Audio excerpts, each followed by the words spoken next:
I will talk on twin topic. There are two, but they are closely related. There is the topic of withdrawal of firearms from Karen, the home of Jomo Kenyatta Jr. and others. And then there is also the withdrawal of security from, among other people, Jomo Kenyatta's home. Jomo Kenyatta, I mean Jomo Kenyatta Jr. Of course, the original Jomo Kenyatta died in 1978. I want to comment on those two from a very technical point of view. You see, Kenya is a funny country. Those who are cheering on are the ones who are lamenting 20 months ago. And those who are cheering on 20 months ago are the ones who are lamenting now. Most of the things I'm going to talk, the technical aspect I'm going to make references to, were made by Matiang'i, Dr. Matiang'i, 20 months ago. Now, the shoe is on the other, the shoe is on the other foot, and those who are cheering are now, as I said, crying. In Kenya, for you to have a firearm, you have to be licensed by somebody called Chief Firearms Officer. The current one is Assistant Inspector General Yakub. His offices are at Traffic Nairobi area, next to Jomo Kenyatta, next to Kenyatta National Hospital. That is the law which has been there, and every recruit in the police academies is told about that. Even all the police officers in Kenya are licensed by this particular person through the Inspector General. Now, the Inspector General has a license for all police officers throughout the country, both the regular and the reservists. If today you are a police officer, you don't look for a firearm license, you get it automatically. And the minute you lose being a police officer, you lose that, you are just covered for as long as you are a police officer. As I said, both the regular and reservist. According to the laws of Kenya, which has been there since 70s, is that the Chief Firearm Officer has a license, gives license there is no, he can be given advice by a psychiatrist, he can be given advice by a DCI, good conduct certificate, is ECG. But the advice is not binding. That is by law. So I don't know how our politicians will come about it, but I would advise that they look at this holistically, knowing that in the next few months or so, or even years, you could be on the other side. Today you could be on the government side, tomorrow you could be the lamenting side. So I think issues of issuance of guns and licenses should be holistically be looked at, because today he uses it the way he wants and he's answerable to nobody. You are given 14 days from the time when he writes to you. When he writes a letter to you saying that he has revoked your license, you have 14 days to return the firearm to him or to a firearm dealer. And when you have given it to a firearm dealer, what I'm trying to say is that you can sell it to a firearm dealer, because the gun you bought it is worth so much, so you go and sell it to a government, to a dealer, then the dealer can sell it to another person. So once you have sold it to a gun dealer, the gun dealer gives you a receipt which you take it to, and from that moment on, if you are found with firearm or even ammunition, you'll have committed a crime. I wanted to say this, that I've talked about firearms. Now I'm talking about police security. We do not have at all anywhere where it is written that, even being the president, there's nowhere it is written that if you are a president, you are entitled to 70, 80 or 90 guards. It is not even indicated if you are deputy president or any other person. You do that at the mercy of those in authority. Can we have a look at that? Because right now, if you are okay, Mama Ngina Kenyatta, for 45 years, she has been under government protection. Do we have a procedure where a first lady, let's say we have a law or something like that, where they say any surviving first lady or first gentleman, how after the spouse has died or after the spouse has left office, how long does she require security? And how big is her security supposed to be? And for how long? Surviving first ladies is Mama Ngina. Mama Wahu already, she's dead. Mama Lena is dead. Lucy Kibaki is dead.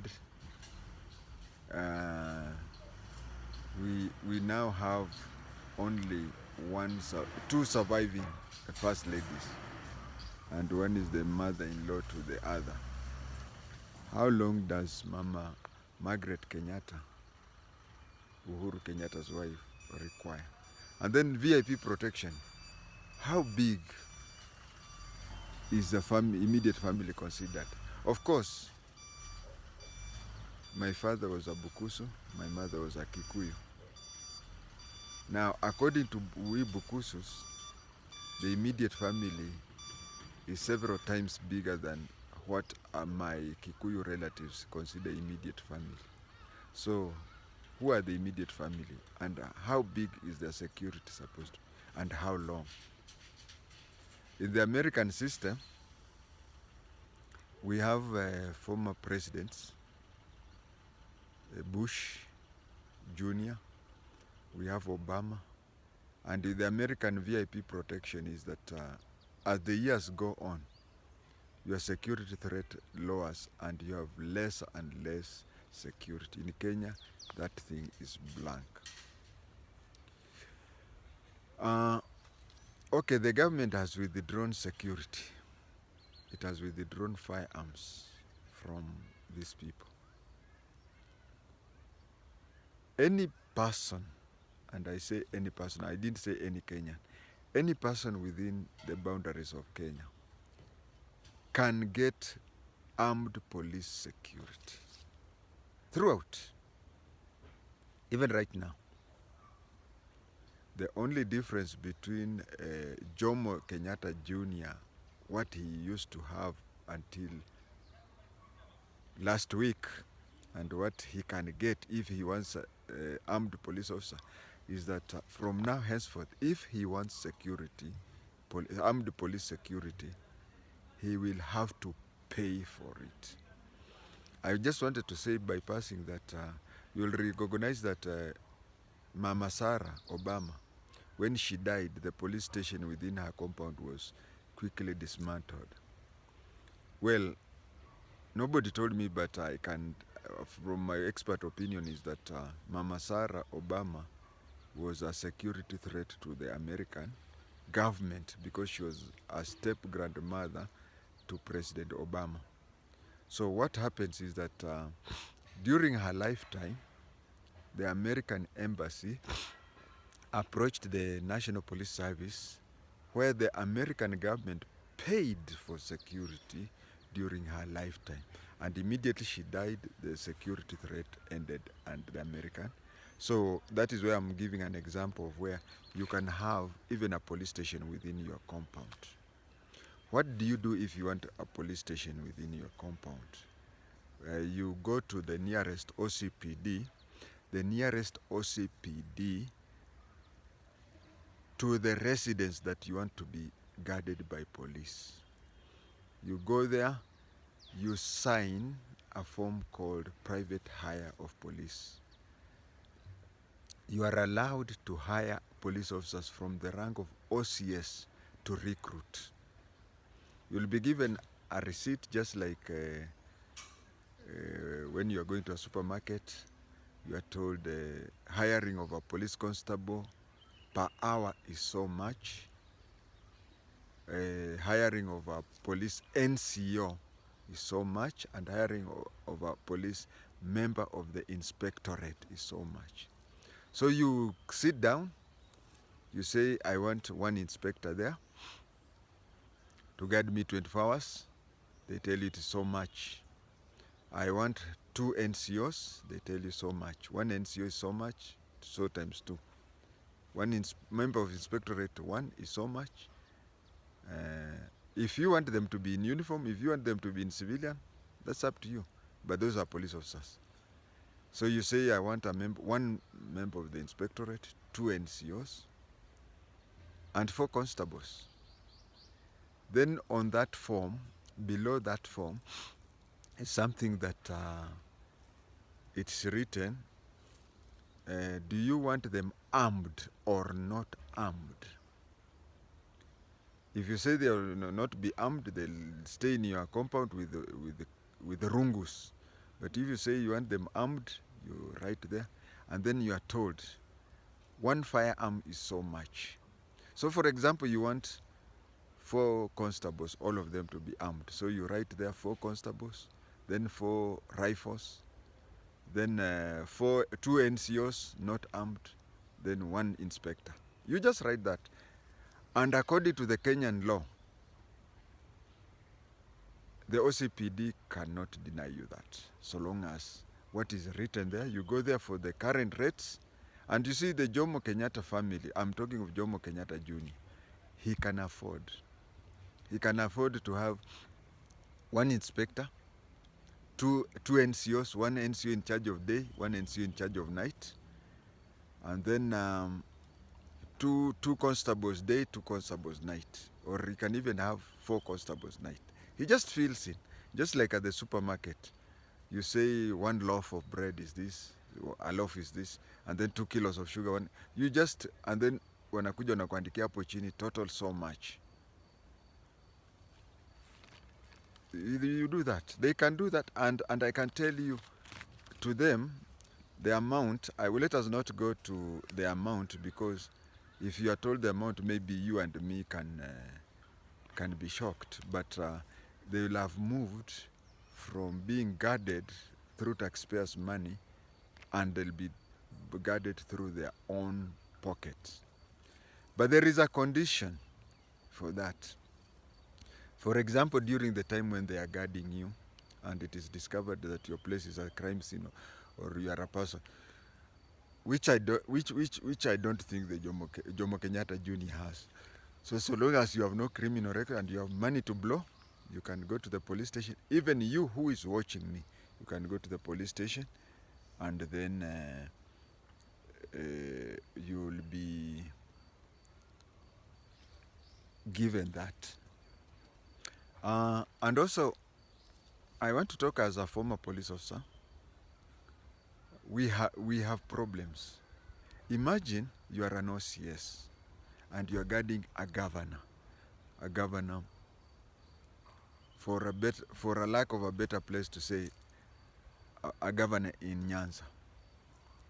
Then the governor, and he is leading maandamano, and your fellow police officers are surrounding this governor. You see, you are a police officer trying to control a crowd that includes your colleagues. politicians, the governors and whatever, they don't look at the senators and the MPs from those sides. They do not look into aspect of the police trying to control a crowd that includes their officers in on duty. I think that one has to be looked at, uh,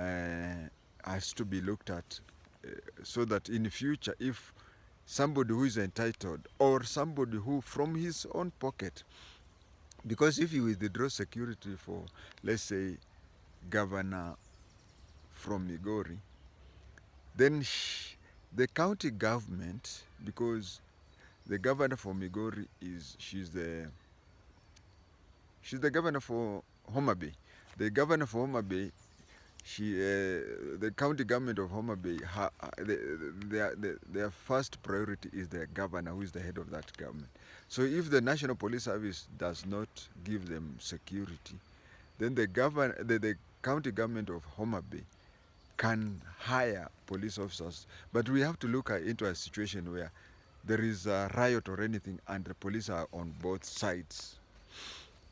That is my professional view, but you will find that the reduction of security may also kill the mandamanos, because these people will now, the governors and so on will not expose themselves to the crowds when they don't have security. But as I said, whatever way you will look at it in future, about police officers offering VIP protection, either by virtue of the office of the person who is receiving or virtue of his or her pocket, let us look at a situation where, and I think police officers have not told me, but I would really believe that it is in their heart that they really feel it bad when two sides of the same National Police Service are facing each other and such a thing. And the other thing I would want to say, I've also said it in another tape, but I'll repeat it here. I'm concerned when VIPs who are in Mandamano, they go very close to rioters more. I can tell you, when I was attending I attended a VIP protection course in 1985, but when I attended my basic intelligence officers course in 1984, there was an assassination in India, which involved cell bombers, and an ambassador, British ambassador, was killed. A British High Commissioner was killed in New Delhi. Let me tell you, these things, we go there to protect you. We risk our lives because of you. But kindly, when you are going to a situation where it is risky, consider them. They cannot talk. Mimi askari ya zamani inaweza ongea, but they cannot talk. But it is usually a very tense situation. Imagine we were at South Sea CID Training School, 1984, and somebody was dying in New Delhi, and I still am seeing the picture of the tension that was there and whatever. So please mind us, we are also human beings.